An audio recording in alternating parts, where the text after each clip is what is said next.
welcome to Let's Talk Assassin's Creed, your number one podcast for all things Assassin's Creed. In today's episode, we're going to take a look at some Mentors Guild's Q&A that was asked to the developers before I joined, I believe. Or it may have been asked while I joined, but I missed the questions, because I think I would have asked a ton and probably got told off for asking too many. So in this episode, we're going to take a look at some of our favourite questions that was answered, and something that made us laugh when reading them. And the reason I keep saying us is I am again joined by a good friend of mine, Louise, from the Rookeries Archive. Sup. Aslan has been locked away. No interruption shall happen this time. I know, guys, we need petition, bring Aslan back. Poor cat. Well, we're running up to the first anniversary of the Rookeries Archives. Maybe an Aslan reveal. Aslan's just chatting the way through it all. Oh, that would make an excellent, April Fool's prank, though. Because I know Overly Sarcastic Productions did that this year. Blue, who was also on one of the other AC podcasts out there. Shout out to Blue, you're great. His cat Cleo, they did an April Fool's prank where they just had a highlights reel of Cleo and her interruptions. It was amazing. That sounds perfect. See, this episode nearly had the biggest interruption ever. We've got my girlfriend's sister's puppy over, and it ran away now, but it just spent the past half an hour sat on the keyboard. Bearing in mind this is a Labrador cross puppy, and I'm on a laptop keyboard. It dwarfed it. Oh, it was cute, but I couldn't press a button. So, see, you need to get on the program and join me in the land of touchscreen computers. My laptop's touchscreen. It's so great. I'll have to get one of these. This sounds so funky. Oh, I might look into this now, people. Touchscreen. So, biggest question that was asked that I had to bring up: why were no one-handed swords in the game, which were actively used at the time? This was kind of a big thing because I kind of thought it was just going to be an answer of, we didn't want a normal sword and shield RPG type game, or a very Hollywoodized swords and shields that you see everywhere. But it turns out that Vikings in our time period for Valhalla use CX swords, which is the short daggers, and the Viking sword didn't actually appear until Viking period of Francia, which would kind of tie in with Siege of Paris, I think. Yeah, so I think them adding it in for the Siege of Paris DLC or for the updates around this period is a very nice touch. They definitely thought it out and stuff like that. But it's also been one of those things that people have requested since the beginning, or since near the beginning, that, it's one of those elements of game design that people have been asking for, and we're reaching the end of season 3, year 1 of the game, which, some people might say that's a bit lazy, but they have said before that they're trying to expand the reach of this game and have support going into 2 years as opposed to the 1 year cycle for the first time, or properly for the first time. So you could see it as a nice little treat to say that, no, we're still keeping an eye on this. When I read it, I kind of kept thinking back to, it made the big claim that it had historians and Viking people talking about the game. So seeing them actually say, well, no, we didn't add it in because it would be historically incorrect. It boils down to our last episode, history versus gameplay. And instead of just adding them for gameplay, they chose to go with history. And so they did, CXs were here now, mainly used. I think it was rich that would have swords. So if you were rich and wealthy, you'd have a sword back then. And then during the invasion of Francia, a lot of the French soldiers must have used swords. So it wouldn't make sense for Vikings just to steal a couple. I would. Well, Well, if it works better for you and it works more efficiently of getting through armor, why wouldn't you? That's true, but apparently axes, from what I read, were the most overused tool of the Viking trade. It was good for trees, starting fires, Yeah, because raiding. quite a lot of the early Viking raiders were just farmers, so they would have used it as a multi-weapon tool, not just as something to, to kill someone with, but as something to chop down trees, kill animals, and hunt. To be used as like a multi-tool, essentially, is one of those things that can be used in peace and wartime, and just daily life. So why Which, wouldn't you just have an axe all the time? which technically wouldn't that fit into Valhalla? Because Valhalla is not about Vikings raiding England. It's just Eivor and Sigurd trying to make a new life for their clan. So Yeah, and isn't that an axe is the one weapon we see Abel wielding on pretty much every single piece of promotional art that is also true. and the game cover and But it would make a lot of sense for Eivor to come to England without a sword because, well, she's been using it for Norway, and because there's no fixed no loophole system, she's not going to pick one up from the dead, so she just finds weapons. So it can explain that nobody was dumb enough to bury a sword somewhere. That would hmm, work. I could see that working because yeah. And you Anglo-Saxons. and you just wasn't burial. Hold on, I have a photo saved of Avor's grave, and you can see weaponry in it, but I can't tell from the images I've got whether or not it's a sword or an axe. There definitely looks like to be an axe there, but I can't tell if the weapon next to her is a sword or not. Could be a Because there's the sword. shield, there's a helmet, there's all the typical grave goods you would probably find.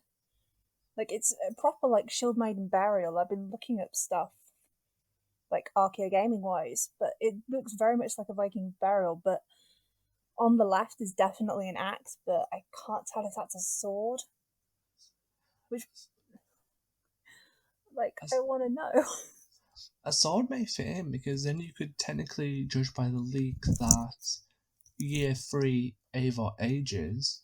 So if the DLC acts as Eivor's life, just how Rafa Druids was Eivor's life, it was just her cousin, had no ties to endgame, then it would make sense for her to find a sword in Francia, bring it back for the clan, and then when she finally leaves, she's got the sword with her because she would have been the first Viking to bring back the sword for the clan. Yeah, and then you've also got that sort of, that concept of like hereditary weaponry as well, or something that's so like ceremonially, whatever the word is, ceremonially significant that she's then buried with it, or it's then passed down to the people who run Ravensthorpe. So Oh, whether or not it becomes a Sword of Eden. dun dun dun dun. Well, as I've always argued, why the heck have we not got the Sword of Eden that Odin shoved in the tree? That the legendary hero, I think it was Sigurd, Sigurd, uh, yeah. pulled out. Why Not isn't that that? Sigurd, No, the but other Sigurd.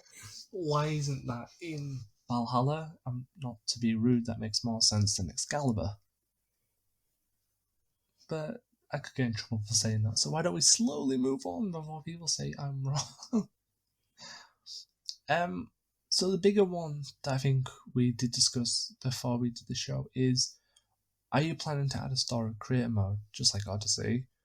And the reply was, there is not one planned. Now, I'm happy about this. I didn't like it in Odyssey. I didn't really enjoy Yeah, it as I don't much. think I actually use the story creator mode, It's mainly too because the game finicky. was just, yeah, like, I never, it sounds bad as someone who's like interested in creating games, but I'm more of a writer than I am a coder. But the games were so vast anyway. And you basically have this you can do whatever you want open ended RPG. Why would I need to do things in an additional story creator mode when I can just go ham on some Spartans, like for like just walking down the road, or new game plus, try a different tactic, try a different path. This didn't work. Like, there was no. I tried an experiment with once I beat the game, and I will make the confession here. But once I beat the game and I was just doing end game stuff for the DLC, I bought the XP boost, and I did tests of how much XP could I get from story creator farming versus out in the world, and you really don't get much more. But the farming was 10 times more tedious than just exploring the world. So it kind of just made that these farming story stuff people create just bland. There was too much repetitive nature to them. Yeah, because even if you do say you can, create stories, there's only so many theoretically that you could create. Or like people are going to have some of the same story beats out there, the same influences, or they're just going to go for the jokes, which I think quite a lot of people did, and or like they wanted something different than what they saw in game, which is a justifiable way of seeing it. Like maybe you wanted Phoebe to survive or have like the really cute reunion scene, but because of the open-ended nature of it, you couldn't code everything. So it felt bland in the way that it wasn't fully animated, it wasn't fully voice acted. And I can see why they haven't planned to put one in for Valhalla, because like Valhalla's giving people burnout, and that's just the base game. It's crashing. There's so many bugs with it already. What's the point in adding something else in that's just going to break? And concurrently, we're already having the discovery mode added, and at some point, um, in this sort of like they are doing more longevity with the thing, but I said to you that I had a point on this, and I've forgotten the point. Oh, I love it when that happens. I Did wrote you write down it an down? I wrote down the other point that's coming later, but not this one. Oh, Oh, in my defense, it's like 10 o'clock at night when we're recording this. I think. Uh, yeah, I've lost my point now. Yeah, when I first heard story mode, I legitimately thought it was a mode that took away all choices and gave you a canon story mode. Like, See, I would have preferred that. Like, see, I like the RPG style, but I think having to find out the canonical story in the book and having it so different to how so many people would have played it, particularly with like all the advertising being Alexios. Like I watched the E3 reveal, and I watched all the people playing it from like who were there at the booth and all the promotional art and you know all the stuff that's coming up again and again. Like while it would limit your choice by saying yeah you've got to play as Cassandra, let us have a Cassandra game. I do agree. I think it was a bit. It was like an over ambiguous project into a game, but Yeah, I think but with Valhalla being technically more grounded than Odyssey, adding story creator would blow the grounded nature of the game out. yeah, Because it, I don't diss Odyssey for being uncanon, but I can never work around how the animals can work out story creator modes because of how multiple they are and how repetitive and basic they are. I I, think with Odyssey for being 2,500 years previously and working with the Isu artifact, like the Spear of Leonidas, as opposed to, it was 150 years ago, we've got the actual graves of the Fry twins here. Like, it would make more sense for something where the DNA or they haven't got is damaged from what they have found, or there's more chances of genetic gaps that they could fill in instead. It would make sense for games set earlier than it would for like now, But, basically. but as I'm always going to defend till the day I turn grey, if you're going to do genetic gap fill-ins, do it based off data, not just Isu. Yeah, Why that is also true. why can Cassandra punch a brick wall? Isu. Why does Cassandra have choices? Blame the Isu spear. Why isn't the data like, well, historically Cassandra was in Athens and Rome at the same time. So we're going to have to do a choices of which way you want to go because the data isn't correct historically. That makes sense. That's canonical. History is not always accurate. I've read Dante's Inferno and it's 2020 translation. It's nothing like the original. So that would also tie in with COVID. COVID, the biggest disaster and plague that's happened on this planet, That and turned the world upside down for 18 months and counting. yeah, and it's really devastating. And I'm saddened by all the innocent lives that were lost during the pandemic, but it has had a huge shift on the gaming industry. So something like story mode is just way too ambitious for a studio working from home. I agree. And I think because we already had like the culture of crunch, just trying to think of the word then, like crunch culture, and particularly working from home, the line of, you know, time on and time off and unpaid overtime. Like, even when people were in the offices, they were going to be sleeping in the office at some point. I read, like, you can't expect to put too much pressure on somebody in a time when, the world is turning upside down. Nobody knows what's going on. Nobody knows what's safe. Um, and, like, on top of everything else, you're going for, like, a flagship game release with new consoles. You would want it to be as perfect as you can possibly get it to be. Focus on the main game, and like, even that wasn't perfect. It was the most buggy release since Unity 5 years prior. To Uh, not to the extent of like Cyberpunk 2077, but it was still, one of the flagship games coming out of it, and it wasn't perfect. So why add something on that's going to be more of a challenge and has already proven to be a challenge, and not so much a fan favorite as like the Discovery Tour? and the Discovery Tour, I think, is definitely being held up because um, when the Mental Skill asked how difficult it was to complete development of the game during global pandemic, one of the things that sticks out for me is why I brought it up is the line that says we could say that we went from developing the game in 16 studios around the world to 1,000 studios in each employee's home.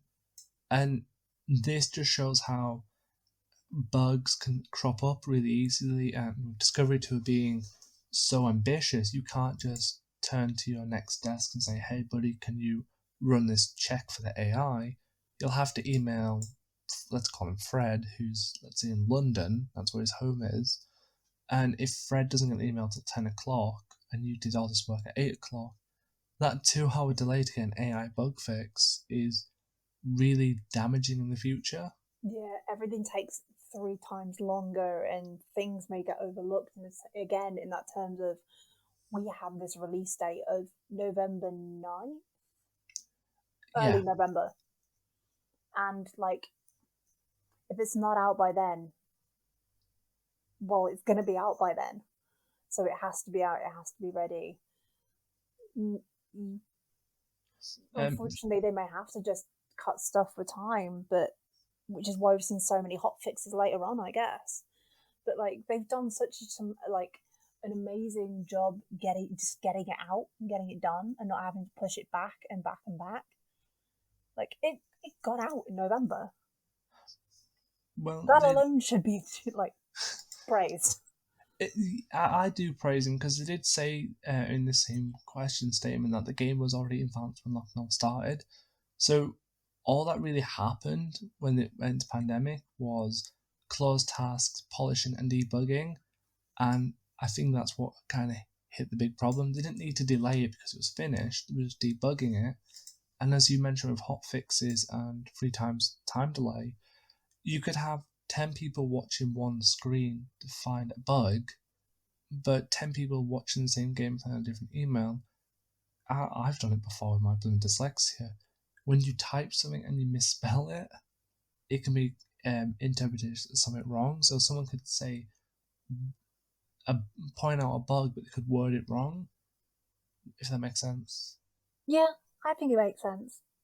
Good, because I didn't know if I was making any sense. It makes sense to me. I know what you mean. Woo, we're making sense. So it does seem COVID's probably affecting Discovery Tour a lot because it's so huge and I really want it to hurry up and come Yeah. out.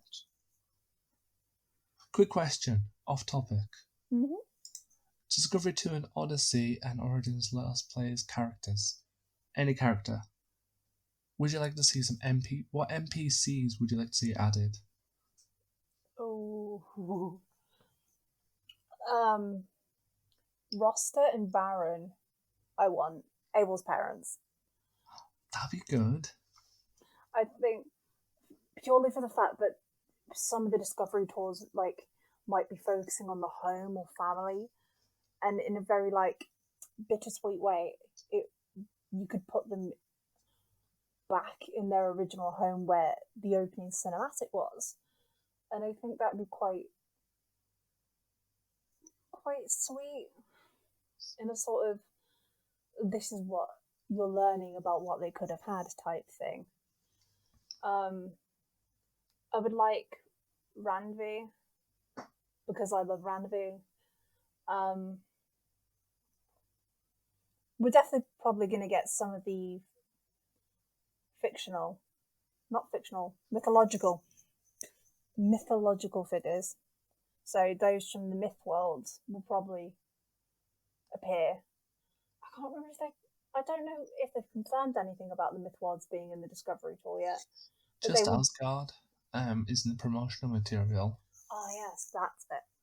So there's going to be some tours talking about, religion and religious practices and the mythology, and maybe one focusing on Ragnarok and the end of the world, Ooh, possibly.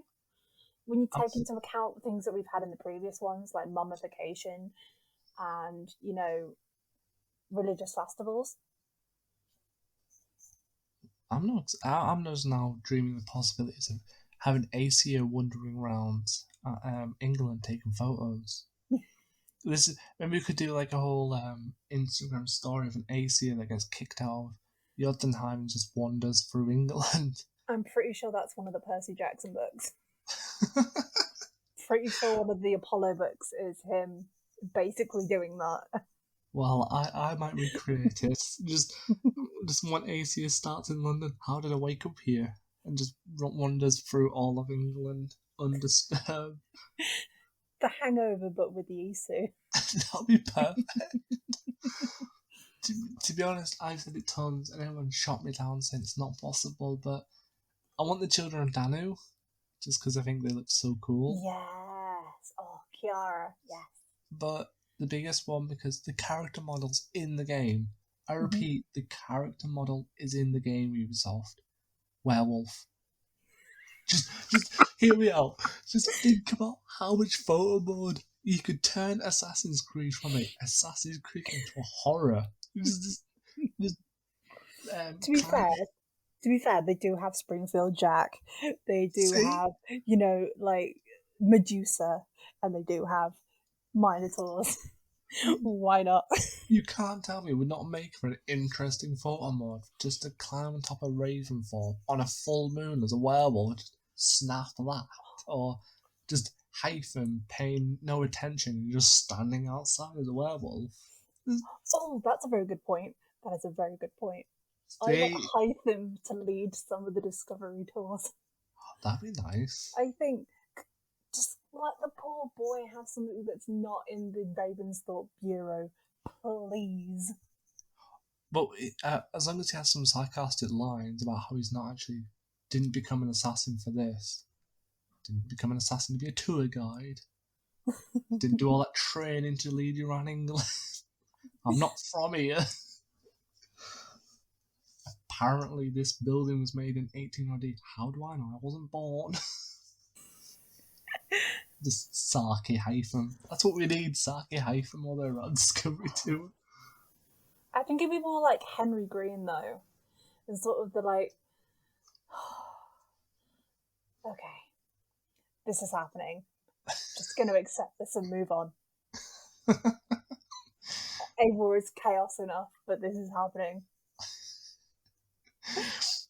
Oh, I think we're going off topic a little bit. The final one, before we get to some little giggles, the Anvil engine has been modified and reborn over several iterations across many Assassin's Creed titles. What are the advantages to a bespoke engine? Who was working on current gen somewhat restrictive? And are we safe to expect the Night will be designed exclusively for next gen? I'm not going to read the whole script because it's not a show of me reading, but it's a chunky paragraph. It is. But the bit that stood out is developing an engine with core technical experts working closely with our production teams unlocks creative possibilities and creative storytelling, rich settings, and novel gameplay. And ends with progressively, this generation is allowing us to take a huge leap forward to fulfill our creative vision, improve graphics, appearance, design new game experiences, smarter AI, etc. Now, to me, this is a very ambiguous statement because, judging by the Avatar Frontiers of Pandora, they've got the Frostbite engine, I think they've called it. No, Frostbite is Battlefield, but it told off. But they're making a new engine, which looks more stunning. So why aren't they using a new engine for Assassin's Creed? Especially considering they had that gap in production, as well as production for the new gen of gaming. Like, wouldn't you want to? And it's something you mentioned before we started recording about prevalent bugs that are happening over and over and over again. Like, this is like they've used Anvil several times. This has been their most buggy report, like, launch yet. Why are they still having these bugs? Well, surely, okay, yeah, you could argue COVID and working from home, but surely the fixes would be easier if they had 4, 5, 6 years experience with the same engine. Well, there's been a lot of criticism over the years for Bethesda using the same creation engine because that's what's led to a lot of Bethesda games like Fallout and Skyrim becoming buggy because of the same engine. So, Craig can correct me on this, and I hope he does, but I believe he mentioned that Unity had an AI synchronization bug, which could be causing the detection issues of Valhalla because shared AI is still bugged, which will be a problem with the engine. And there's also a problem that if you keep updating a single engine, old bugs can stay hidden because you just updated it, if that makes sense. Oh, that's true. Yeah. See, I'm not. I can see how that might exacerbate like a small hidden problem, and like trying to patchwork fix it might just make something else break elsewhere. Because if the way they're talking about developing it, that they just keep updating it so it does new designs, experience like AI, blah blah blah. If the code for AI is AI reacts to enemy in 10 seconds, you delete that code and you re-engineer it for 15 seconds, there's a very small chance that the engine could not delete the code, and then as you put in the new game, it could counteract the original code. And I've not done a lot of coding, but my friends have coded websites and they've told me that they've deleted codes before and it's not deleted properly. So, yeah, the Snowdrop is the Avatar's Frontier of Pandora engine, but it was developed exclusively for new generations of consoles and PC. So why won't Assassin's Creed use it? Ah, Hmm. And very much comes into like the idea of the ship of Theseus thing. Like if you're going to keep modifying an existing engine enough that you're patchworking over it and over it and over it again, to the point that the code is just basically a brand new system. Why not just make a brand new? Why not just use a brand new coding system in the first place? Like if it's so unrecognizable because it's so buggy, why not just use something that's it's not going to be perfect, but it might be better to just start from scratch or use something new. that is that. To be honest, using something new would be a good idea. When they joined from Unit Syndicate, not Syndicate, from Black Flag to Unity, they had to make the creation the Anvil engine a bit stronger for the things, and that game was buggy. And I think because you're taking an engine that works so well with 360 and forcing it to To work on work with stronger, PS, yeah, and it now it'll be working on a PS5 and Xboxes, so it Xbox X. so it's like you're creating it for last gen, and when you try and update it, the engine Not just even last gen, 2 gens ago. yeah. So it would make sense that the Anvil engine was built from one to Black Flag, was really good, with barely any bugs. Then Unity, which would have been a stronger console because it had 10,000 NPCs, that's how strong it was. The engine may have stuttered, like, well, we're not used to doing this. This is a lot more horsepower than a 360.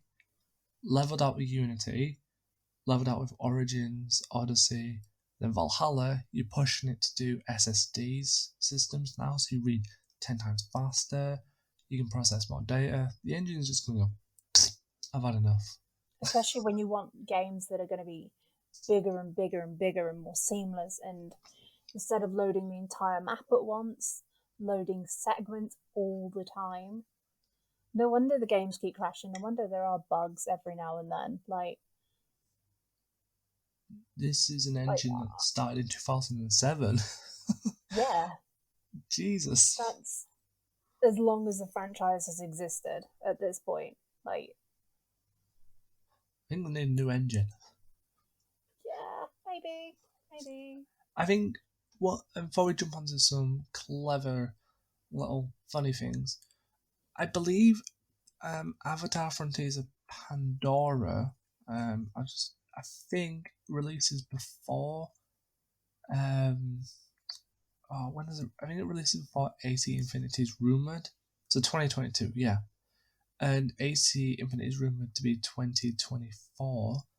Maybe they could pull a Bethesda, because Bethesda's using the Creation Engine 2 for Starfield, and they've said that they're waiting to see how Starfield succeeds before they do more work on Elder Scrolls 6, see how good the engine is. So maybe they could see how strong the engine is with Avatar, then push Assassin's Creed to Snowdrop.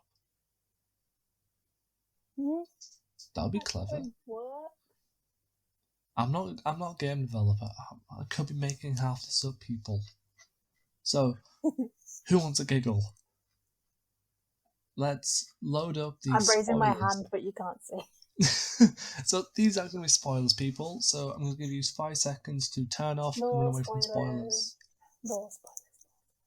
So this is from the legendary Darby McDevitt, and the reason we picked out these out is because it's just hilarious his responses. So That's so very to the point, and um, in the way that Darby does best on Twitter, sort of he doesn't answer the question, but he also answers the question, but he also doesn't. And I love that. Like, as someone who does creative writing for books, for stories, for what could very well be like a full-fledged game, just to kind of like tease and play with your audience in such a way. Nah, chef's kiss, Darby. I love it. There is one that I've just found now that I'm going to save for the end of the show because Darby has my mind. But the first one from Billy UK, I'm giving you a shout out, Billy. A pretty blunt one. But is the reader Desmond Miles? Darby. The big question. It was a good one, actually. Darby's response: does he sound like Desmond Miles? No, but what? What? That's not an answer. But it's not an answer. It's not. And this not, is where not. the tinfoil hats come into play. So, for those, like, you, I don't know. Because I've seen so many people say that the ending is, and he said Lydia then, because we were talking about Lydia earlier, Layla and Desmond setting off to look through the tree to find a way to prevent or find an alternate timeline or system of events where, you know, they can stop this happening. And I'm on IMDb like right now. And it says Nolan North, Desmond Wiles' voice. So as a credit. But it doesn't sound like him. Like, I played it and I literally said to someone in the sisterhood, where's Desmond? Where is he? I remember when that broke as well. I remember when it broke back in November when people were like, oh my god, Desmond's in this game. But there's also something that came up, I think it was on the TV Tropes pages for one of the AC games. It might have been Valhalla. Something like, where are Desmond and Clay? Like, because, yeah, they're dead. But Juno still controls the grey, or there's the grey that's still out there. So who's to say that they're still dead? Dun, dun, dun, dun. After everything they did, and after Clay and Desmond's like sacrifice, they could still be alive and still be trapped in the grey with Juno, who may not also be dead. Ooh, that's a tinfoil hat moment. So the next two, I'm going to join them together. Tinfoil hats on. Question 1. In Assassin's Creed Origins, there is a segment mentioning the reader and the author. If I understand correctly, the reader is Desmond and the author is Layla. Question 2. In Jotunheim, is the voice of Ezio or Desmond that one can hear coming out of the mirror? Darby's identical response was, good theory. Again, Darby, top notch. This isn't answering the question, but it's perfect. It's the best response. It's the best way to get conversation going and to see different people's responses, and like get people to think about this in a like really structured way, kind of like we're doing. I think it's great.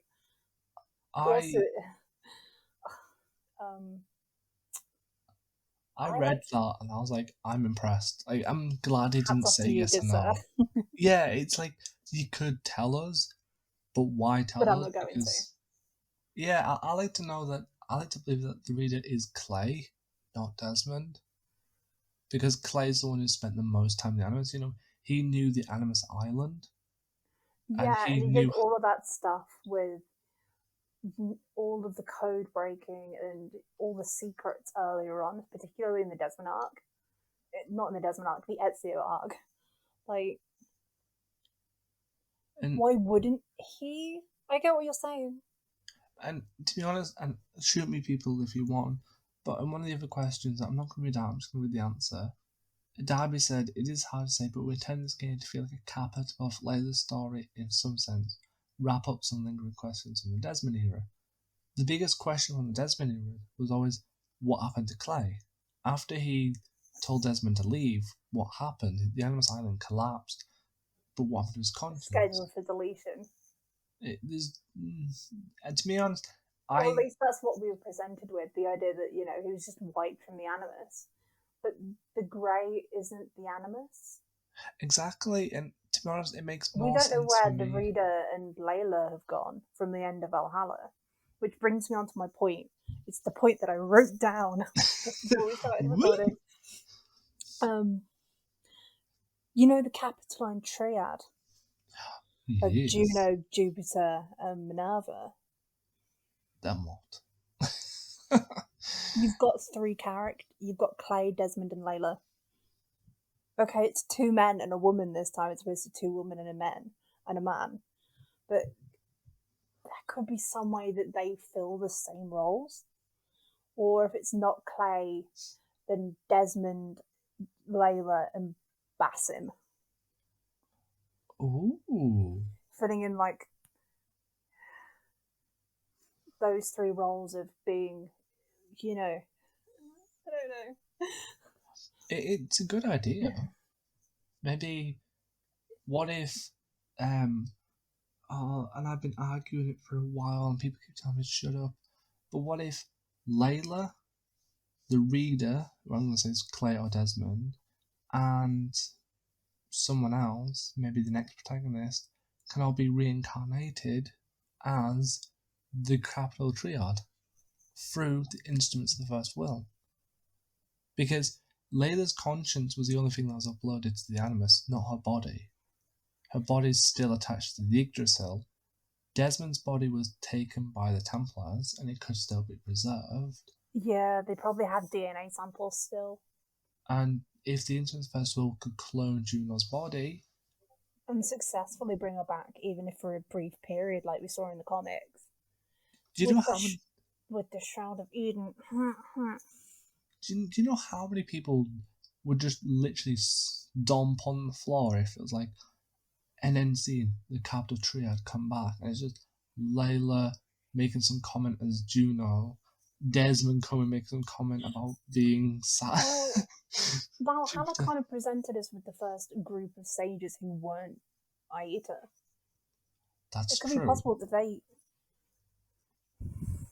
because some of the more powerful Aita sages had memories of their past lives, and if you've got the bleeding effect as well of the animus, and people are like, with Abstergo being so big as it is, that they're basically like Apple or Amazon in our world of, they have all these game consoles, they have like healthware, they have gyms, they sponsor doctors, they can even do things like sponsor the Olympics, and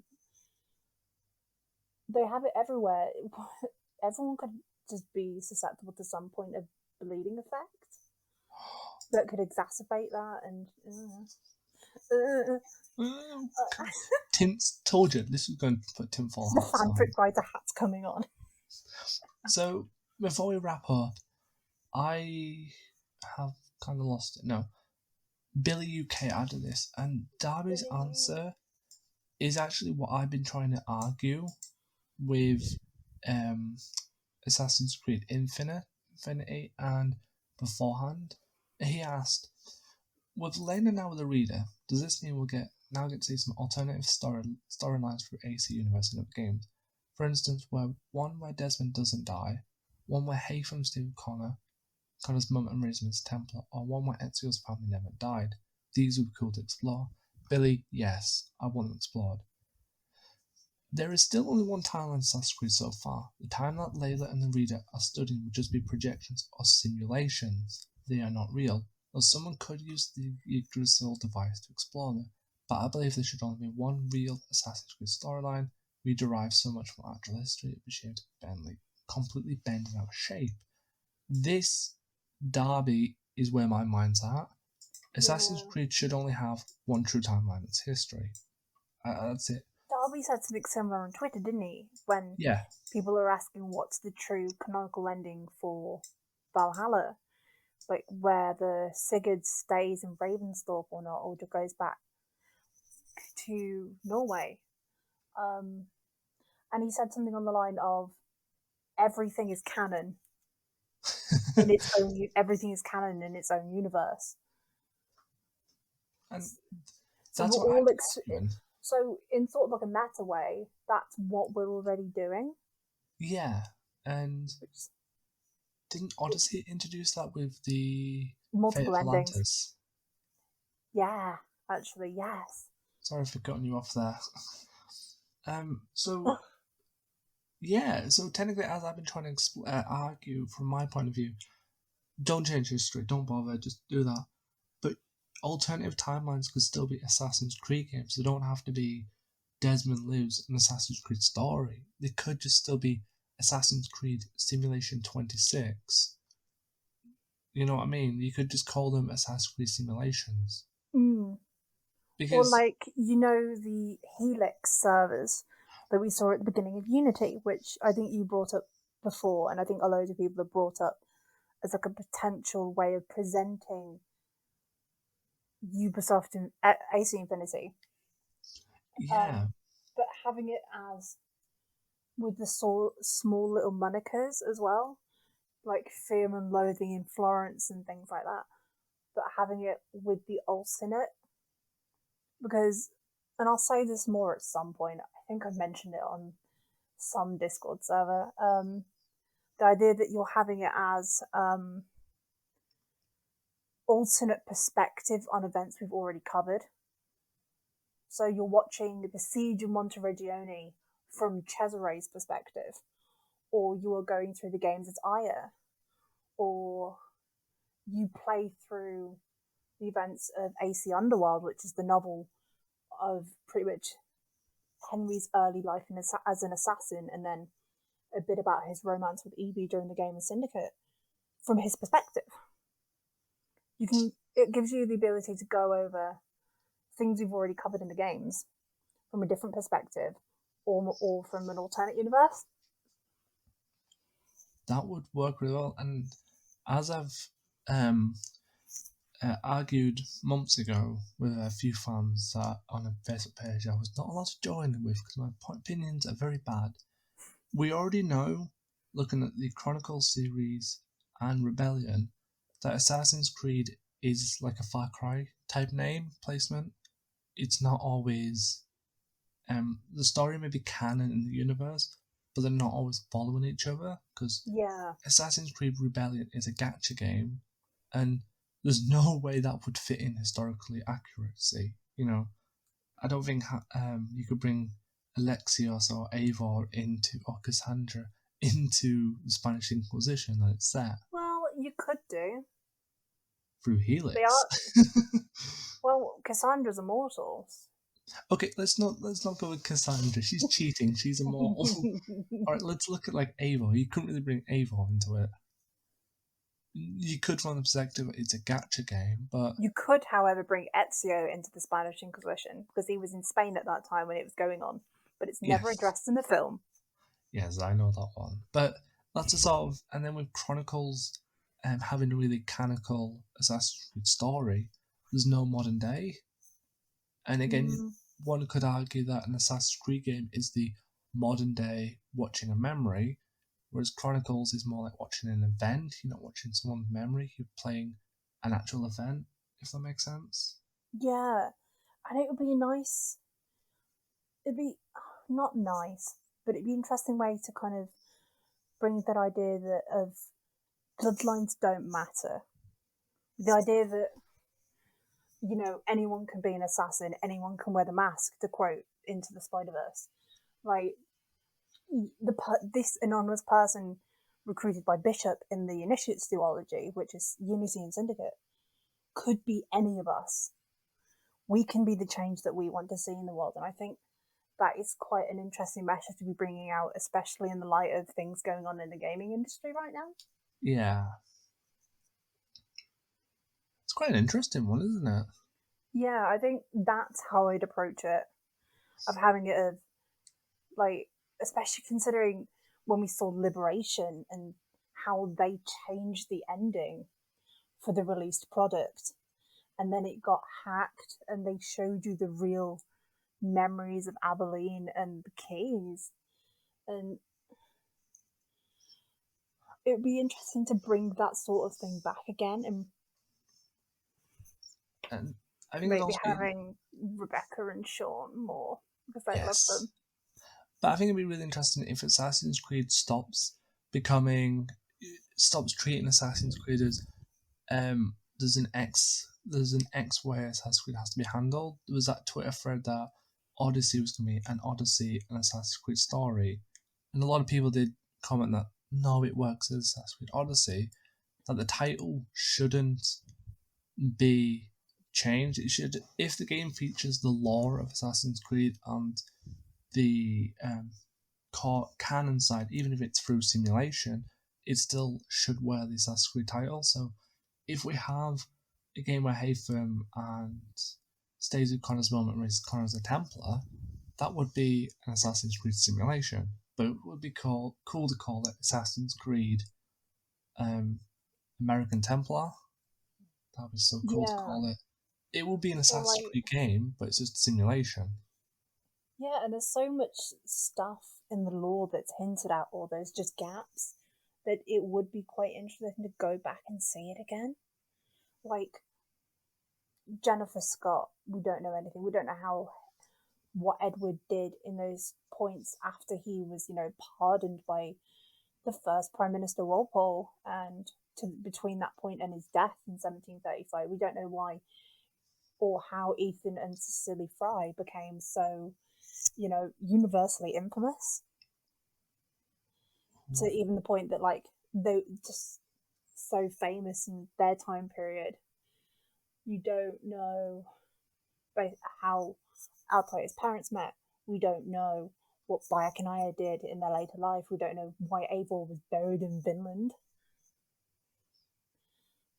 Well, It's just bits. so what I'm going to propose to Ubisoft as we're wrapping up is keep making Assassin's Creed games as you're making them. I love them; they're really good. But if you ever want to explore what if, on your load screen before you get to let's call it Assassin's Creed American Templar, which is Connor becoming a Templar, before you get to the load screen, you should have a small 20-second load screen called simulation running, so everyone knows that it's a simulation. So if it's just a game that jumps to, like how Valhalla jumps to Assassin's Creed Valhalla, press A to enter, then you can have one that loads up saying simulation loading, and then Assassin's Creed American Templar, and then people will be able to what's the word? Definition between the two different titles. I can't even speak properly. Damn dyslexia. There's a distinction between it being meta or not, I think. Yeah, like a game's not meta if it has a load screen simulation loading, because you know that it's loading this a certain simulation, so it's going to be a spin-off sort of thing. Whereas if it doesn't have the simulation loading, it's a meta for the single timeline. I'm probably overcomplicating it, aren't I? Yeah, but maybe I kind of want to see it.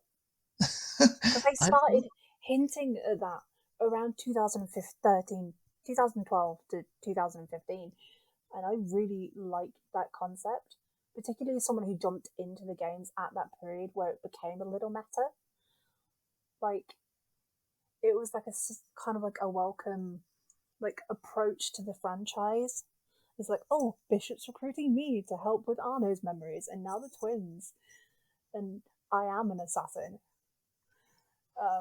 It felt I felt very proud of myself in a way that I don't think I would have got if I just jumped in and it's like, oh, Desmond.